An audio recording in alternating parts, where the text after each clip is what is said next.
Elena Vasquez knocked gently on the door of room 312 at the Grand Metropolitan Hotel in downtown Chicago, her cleaning cart positioned quietly in the hallway.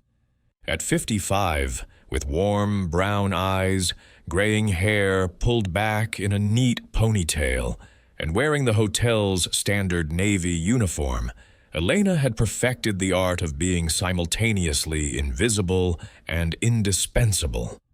"Housekeeping," she called softly, waiting for the standard "come in" or silence that indicated an empty room. Instead, she heard Mr. Jonathan Hayes, a business traveler in his 40s with a perpetually stressed expression, complaining loudly on his phone. "I don't know what's wrong with the staff here. The maid keeps asking personal questions. How long I'm staying, if I'm here for business, whether I need anything special. It's unprofessional. I just want my towels changed." Elena paused, her hand on the door handle. After 18 months at the Grand Metropolitan, she'd heard similar complaints whispered at the front desk, discussed in manager meetings, and mentioned in online reviews. Too friendly, nosy, crosses boundaries. The words stung, but they didn't stop her from noticing what others missed. What the guests didn't know was that Elena's questions weren't idle curiosity. They were professional assessment, drawn from 22 years as a licensed clinical social worker before budget cuts eliminated her position at Cook County Family Services.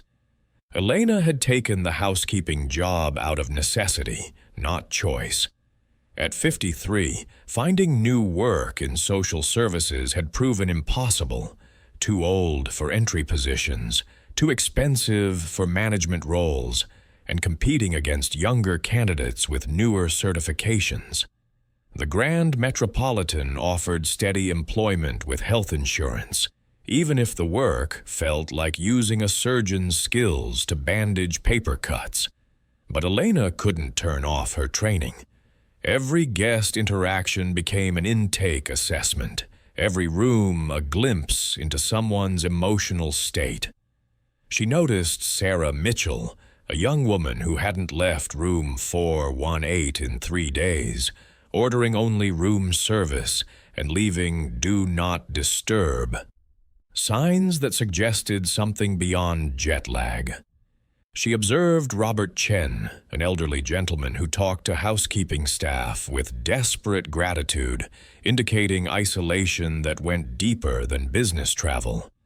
Elena's nosiness was actually crisis intervention disguised as small talk. When she asked guests about their stay duration, she was assessing stability. When she inquired about their visit's purpose, she was evaluating stress levels. When she offered extra amenities, she was providing emotional support to people who might not receive it elsewhere. The hotel management, focused on efficiency and guest privacy, had repeatedly warned Elena about her excessive interaction with visitors. But Elena had witnessed too many people in crisis to ignore the signs now. On a rainy Thursday evening, Elena's professional instincts proved their worth in ways the hotel never anticipated. Amanda Foster, a 34-year-old marketing executive with red-rimmed eyes and trembling hands, had been staying in room 507 for 4 days. Her interactions with Elena had been brief but telling. Clothes scattered everywhere, multiple empty wine bottles, constant room service orders canceled at the last minute. "How are you doing today, Miss Foster?" Elena asked gently while restocking towels, noting Amanda's unwashed hair and the fact that she hadn't left the room since Tuesday. "Fine," Amanda replied automatically, but her voice carried the flatness Elena recognized from years of crisis work. Elena made a decision that violated every hotel policy, but followed every instinct from her social work training. "Would you like me to bring you some tea? The kitchen has chamomile. It's good for stress." Amanda's carefully maintained composure cracked. "I'm supposed to give a presentation tomorrow to save my job, but I can't. I haven't been able to function since my divorce was finalized. I keep thinking about how much easier everything would be if I just—" The unfinished sentence hung in the air like a warning bell. Elena recognized the signs of someone contemplating suicide: isolation, hopelessness, giving up on basic self-care, and the telltale phrase about things being easier. Elena sat down in the hotel chair, another policy violation, and employed the crisis intervention skills she'd used hundreds of times in county offices. "Amanda, it sounds like you're carrying a lot right now. Can you tell me what's making it feel impossible?" For the next hour, Elena listened as Amanda detailed the collapse of her 8-year marriage, the demanding job that consumed her life, and the overwhelming sense that she'd failed at everything that mattered. Elena used active listening techniques, validation strategies, and gentle probing to assess Amanda's immediate safety while offering the emotional support that could prevent a tragedy. "You mentioned your presentation tomorrow," Elena said carefully. "What would happen if you asked for an extension, given what you're going through?" "They'd probably fire me," Amanda replied. "But maybe that's what I deserve." Elena recognized the cognitive distortions that preceded dangerous decisions. "Amanda, you're dealing with major life changes that would challenge anyone. The fact that you're still trying to work, still functioning at all, shows incredible strength." By evening's end, Elena had connected Amanda with the hotel's employee assistance program, helped her contact a local counselor, and convinced her to call her sister in Milwaukee. Most importantly, she'd provided the human connection that interrupted Amanda's spiral toward self-harm. The next morning, Mr. Hayes from room 312 filed a formal complaint with hotel management. He'd observed Elena spending excessive time in other guests' rooms and demanded action. "I'm paying for professional service, not therapy sessions," he told manager Patricia Williams. "Either train your staff properly or hire people who understand boundaries." Patricia, a no-nonsense administrator in her 40s, called Elena into her office with Amanda's room cleaning, taking 45 minutes longer than scheduled, and Hayes's complaint requiring corporate notification. "Elena, we've discussed this before. Your job is housekeeping, not guest counseling. Mr. Hayes is threatening to contact corporate, and honestly, I can't keep defending behavior that disrupts hotel operations." Elena sat quietly, knowing she couldn't explain Amanda's crisis without violating privacy. From Patricia's perspective, Elena had simply spent too much time socializing with guests again. "I understand your concerns," Elena said carefully, "but sometimes guests need more than clean towels." "That's not our job," Patricia replied firmly. "I'm issuing a formal written warning, one more complaint about inappropriate guest interaction, and we'll have to discuss termination."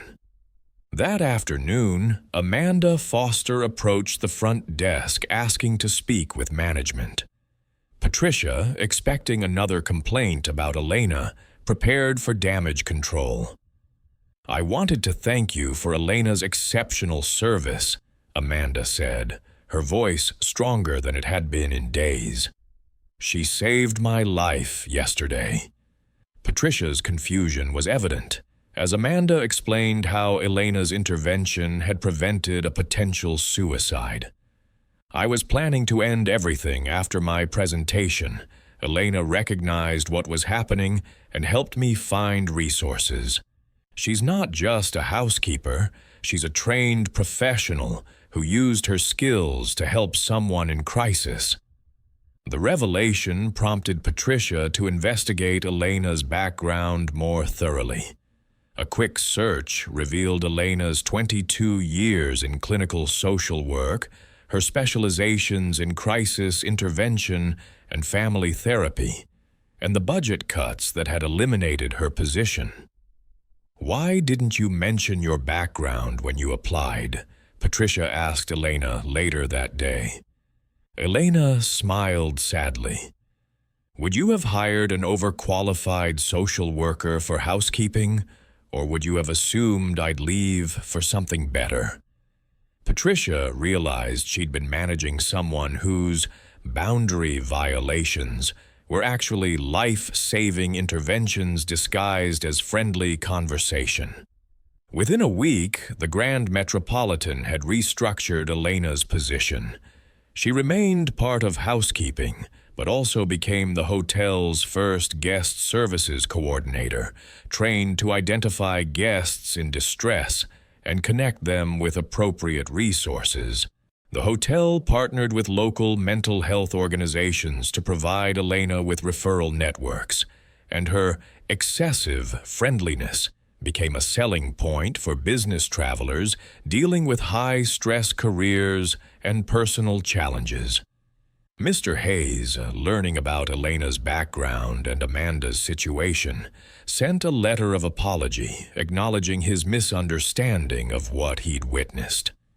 "Sometimes being professional means being human first," Elena explained to the new housekeeping staff she now trained in recognizing guests who needed more than clean sheets. Amanda Foster, who successfully navigated her job crisis and found ongoing therapy support, became a regular guest who specifically requested stays when Elena was working. 6 months later, Elena's guest services program had prevented 3 potential suicides, connected dozens of travelers with mental health resources, and earned the hotel recognition for innovative customer care. Her complaints had transformed into commendations from guests who felt genuinely cared for during difficult travels. Patricia reflected on how close the hotel had come to firing someone whose skills were exactly what their guests needed. Elena's story became a case study in recognizing value beyond job descriptions and understanding that sometimes the most important work happens in the spaces between official duties. Elena still cleaned rooms and changed towels, but now she also saved lives. Officially,